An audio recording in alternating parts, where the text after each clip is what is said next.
Now here's another really nice machine that's more modern. And you see there's the 99.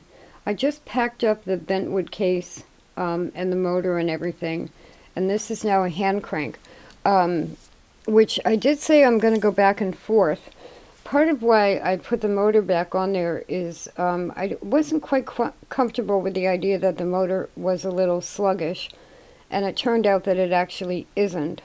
But now the motor and the case are packed away, and so when I go to put the machine back in the case, if I want to, I can hook up the motor, and in the meantime it's a hand crank.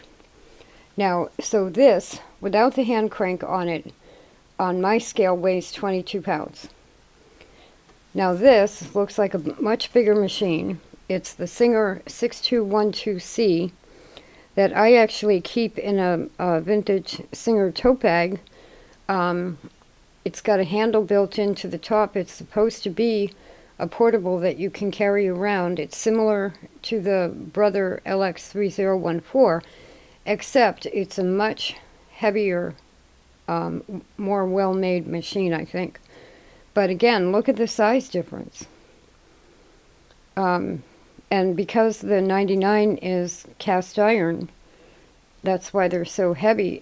If they weren't, this is why people buy featherweights, because those are made of aluminum, and those do only weigh like 12 pounds. But this is one of my favorite machines, kind of once removed. I had a 6012 for about, I don't know, 10 years. And I used it for everything. And then, because it had gotten older, I sold it, and I wanted one back again. And it's kind of a funny story. I bought the wrong one. I bought a 6212 instead of a 6012. And the difference is the free arm. So I'm not really upset I bought the wrong one. And so this table, this comes right off, and you have a free arm. Very easy machine to use. You have either straight stitch or zigzag. One feature that most modern machines don't give you is needle position. And this does, left, right, and center. And then also has built-in buttonholing. And now this just says 1, and then you set it on buttonhole here for either straight stitch or buttonhole, but then you use the the markings on here to do the actual buttonhole. So built-in buttonhole, and then just 4 stitches. One is this is probably blind. One of these is elastic. I forget what the other one is. But over here you also have 4 widths of zigzag. Now one thing about this is from the 80s. The Singer 237 I have, which is from 68 to 72, has a wider maximum zigzag than most of the machines from the 80s forward. And you kind of have to try all these machines out to find all these little things out. But so this is another one competing with my 99 because I have a tote bag for it. It weighs in at exactly 20 pounds.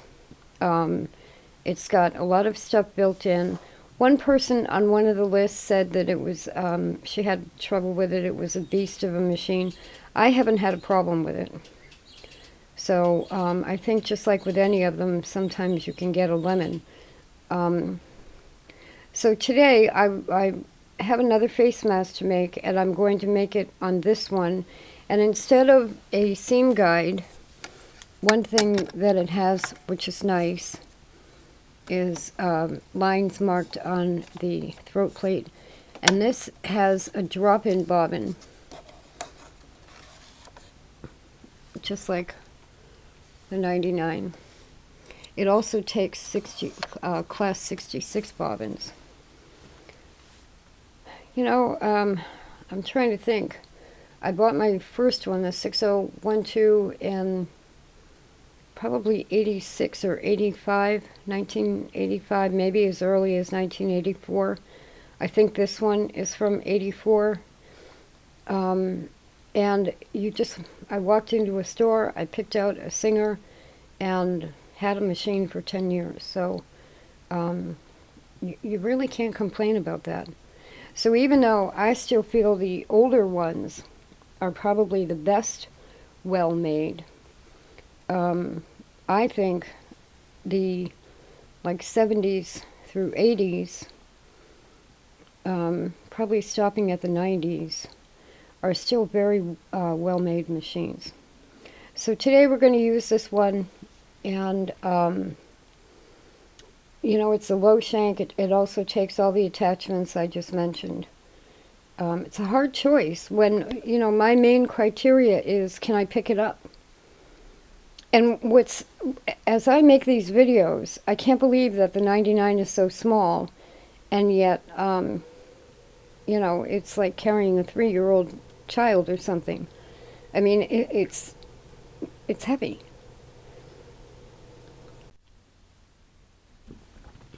Okay, this is the Singer 6212, weighing in at 20 pounds, free arm, nice machine, can't complain, can't really find anything wrong with it.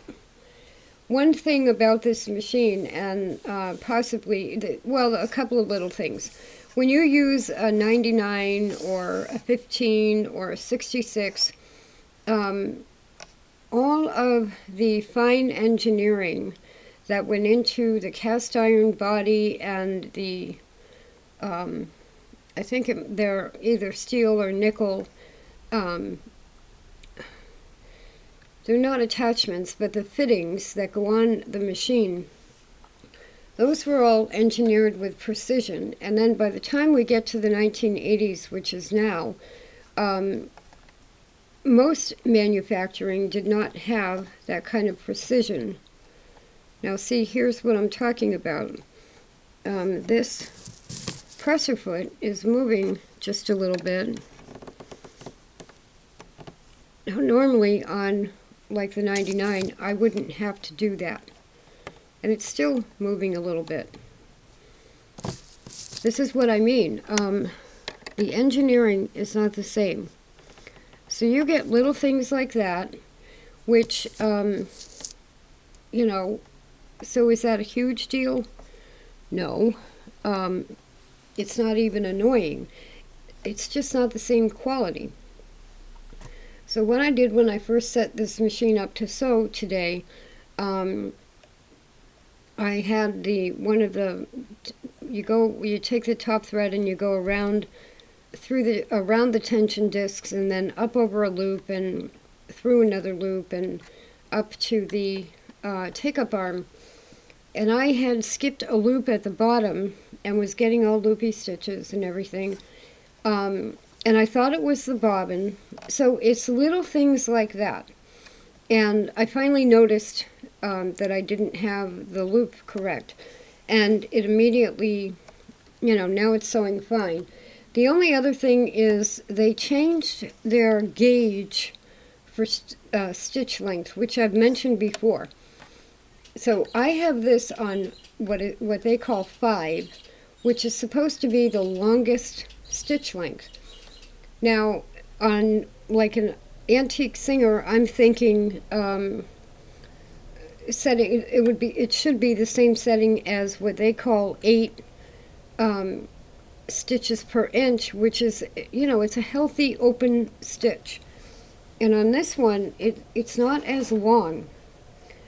So then when you go to sew something, you probably aren't going to be using the 1, 2, and 3 lengths very much, because that makes a very tight bunched stitch. So now I have it on 5 because one of my tests for any of the machines, so this machine is only 20 pounds. I have a tote bag, I have all the accessories, I have everything. It's a drawback in a sense where it's electric, but at the same time, it's my right leg that is still a problem. So if I have to use fine motor skills with my right foot, that's not really, it's not a bad thing. At least I'm still using my foot. So there are positives about everything. It's a heavy-duty machine. I can pick it up. But let's see if it'll go through 6 layers of muslin. Because right now I'm making face masks, and that's what I need it to do.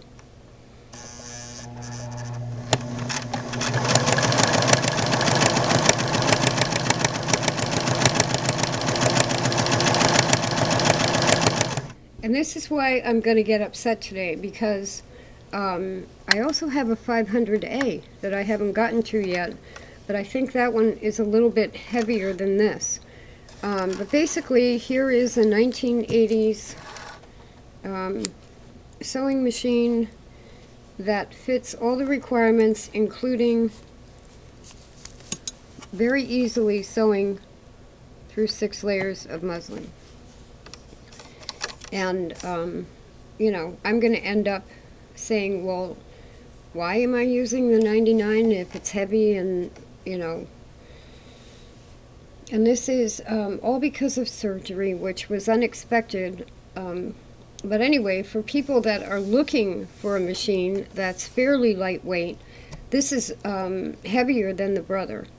And the tote bag I have is a vintage Singer tote bag. Let's do a little test zigzagging. Now I'm going to leave that on 5 and see how, that's a fairly tight stitch. I'm not sure I would ever use one of their closer stitches or shorter stitch lengths. I'm not sure what I did before on the other one. So let's put this on the 3rd widest. No, let's go all the way. We'll go on the 4th widest zigzag. And we'll see how it does.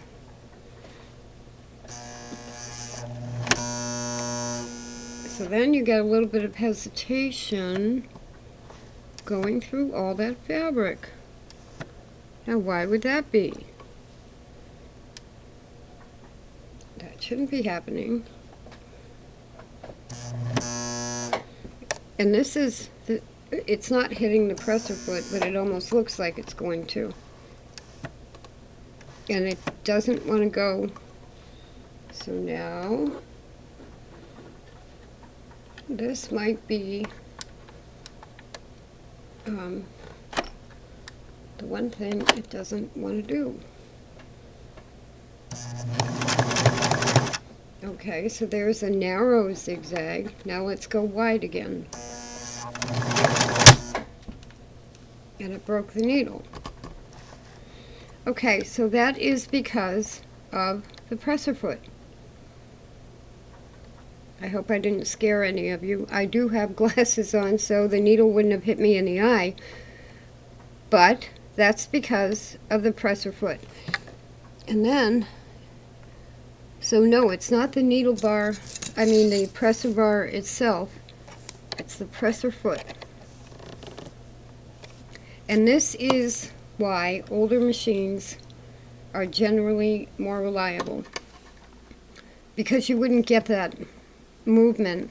This 1980s presser foot is the original to the machine. Let me make sure I have that up all the way.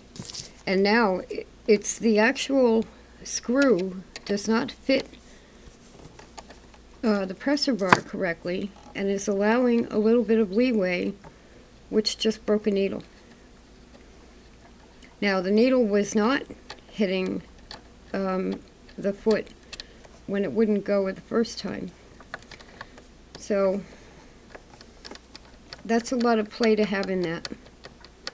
And when you're using a wide zigzag stitch, that would matter.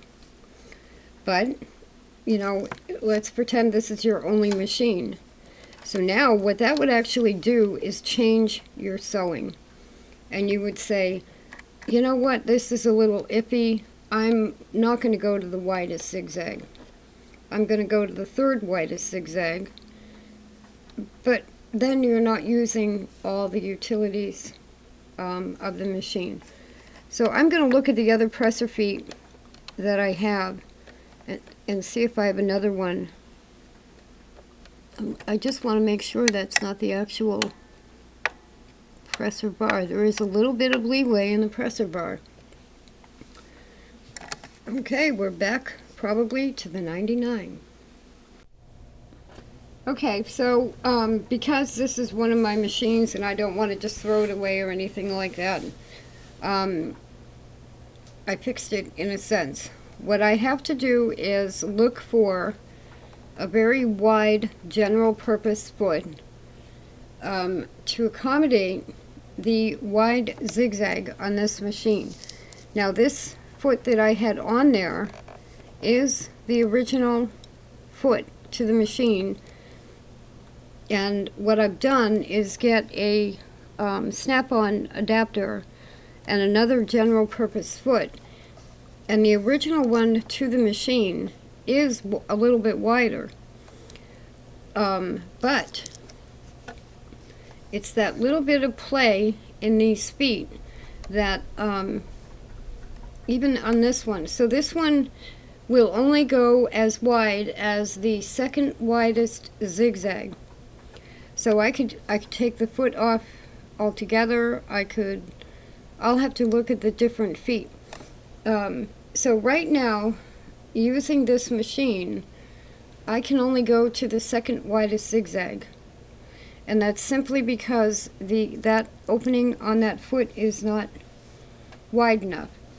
Now, it could be that my needle position is off just a little bit, and that would be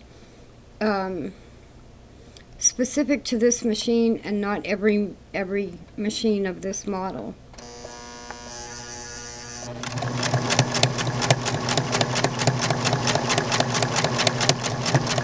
So this is leaning off toward the right needle position instead of the center, and that's why that happened. So I now have to make notes about that and leave that with this machine, and possibly look into finding out how I can make sure that when it's in center needle position, it's actually in center needle position. And again, it's like any machine. Once you start adding things like zigzag, by the time you get to the 1980s and you're adding zigzag, you've got more moving parts, and they're going to move differently than, say, the 99. So this would not be good for me to just use all the time. If it's just specific to this machine, and so here I can switch the needle. The right needle position is completely over that foot. So, I don't know how that could happen, and I haven't worked on this machine. So right now this would be a great straight stitch machine, but I have to make a note not to go bigger than the second widest zigzag until I look into that. I'm going to keep bumping into the idea that when you have a simpler machine like the 99, you don't run into these things. You have a zigzag attachment that when you attach that, there is play in the foot, but not in the sense where the needle's going to hit the foot. So with my comparison today, this is a great machine, but I have to look into the needle position, whether that's an issue with all of them or just this one. But right now it would kind of limit me to straight stitch or 2 widths of zigzag, which may even mean I wouldn't be able to do the blind stitch. Let's see how wide that goes. I think that has to be on. I'm just turning it by hand because I don't want to break a needle again. So that does a few stitches, then it's supposed to throw to the left like that. So I can do the blind stitch, but it's either the foot or the needle position that has to be looked at. So in essence, even though that's disappointing about the 6212, I put a note on it. And unfortunately, I'm going to pack it up in a box. I'm moving, so now is not the time to be taking machines apart and, you know, fiddling with how the needle position lines up. So this one will get packed away in a box, and maybe after I move, I'll work on it, try to find a wider foot. I just checked my 237 because that has a very wide zigzag stitch, but the foot on the 237 is not as wide as this one. So I think it's a needle position thing. But anyway, that machine used to be in this tote bag. So now the 99 just got a new tote bag. I had been looking at them, and one of them comes with a wooden insert for the bottom. And I have scrap wood. I may just find a piece of wood, put a sleeve on it, and keep it under the 99. This has like heavy-duty cardboard. But it's a vintage Singer tote bag. And that's with the hand crank on it. And it's only 2 pounds heavier than the machine I was just using. So I'll be setting it up. I'm back to cranking. Now here's the 99, and this is a straight stitch foot and not a zigzag foot, obviously. But there is no play in that foot. None. At all. And that's what I mean about the engineering. The way the parts used to be made, they were made to work correctly all the time. So, like I said before, I wish Singer would go back to doing it right.